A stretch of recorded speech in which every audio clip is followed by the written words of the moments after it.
Red Music proudly presents the classic Fairytales DVD collection. It comes with 5 different titles to inspire your children's imagination. Now please sit back and enjoy the trailer.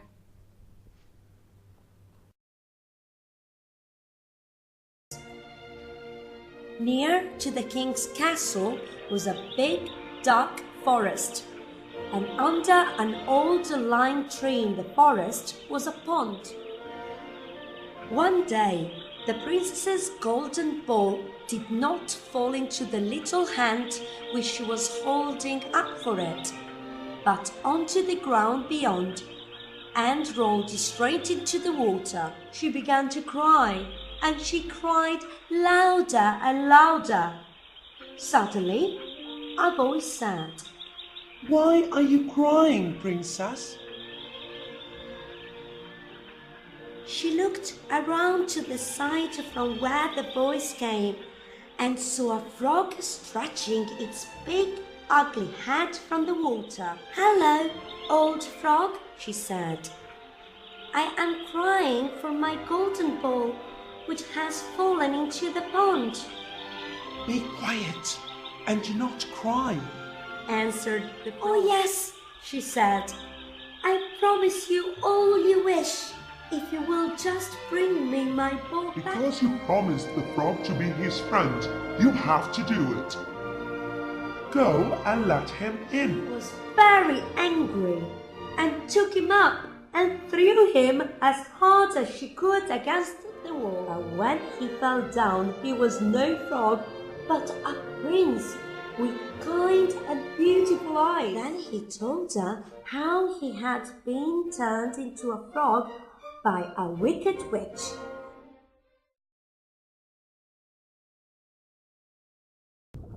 A long time ago, at the bottom of the sea, lived the Sea King and his people. They were all mermaids. The Sea King had 6 beautiful princesses, but the youngest was the prettiest of them all. Her name was Ariel. The little mermaid always wanted to know about faraway places and what was outside of the sea. She loved to hear her mother tell her stories about people who had legs and lived on the land. She was not allowed to go far from her home, but she always wished that one day she could go to the top of the sea and see for herself. One day, the little mermaid was playing outside with some fish. She saw the sun for the first time, and the blue sky and the clouds. She thought it was beautiful. She saw birds in the sky too, and a ship with many sailors on it. Ariel swam near to the ship and saw a handsome prince. She followed the ship towards the prince, who looked very kind and friendly. She wanted to talk to him, but she knew she was not allowed to talk to people. Suddenly, it began to rain. The waves on the sea got bigger and bigger, and the wind got stronger and stronger. The sky was dark, and the sailors in the boat were scared.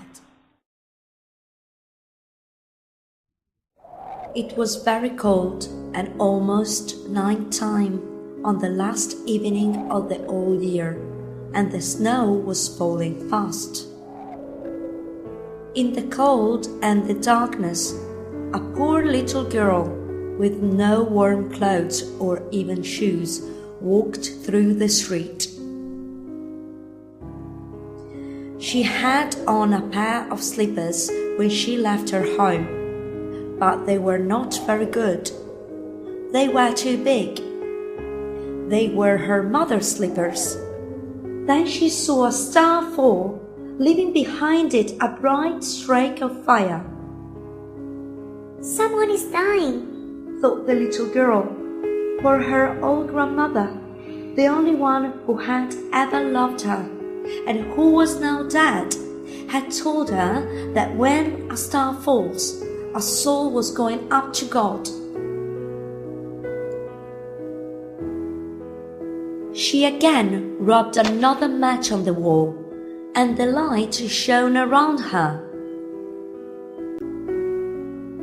Grandmother, Cried the little one. take me with you.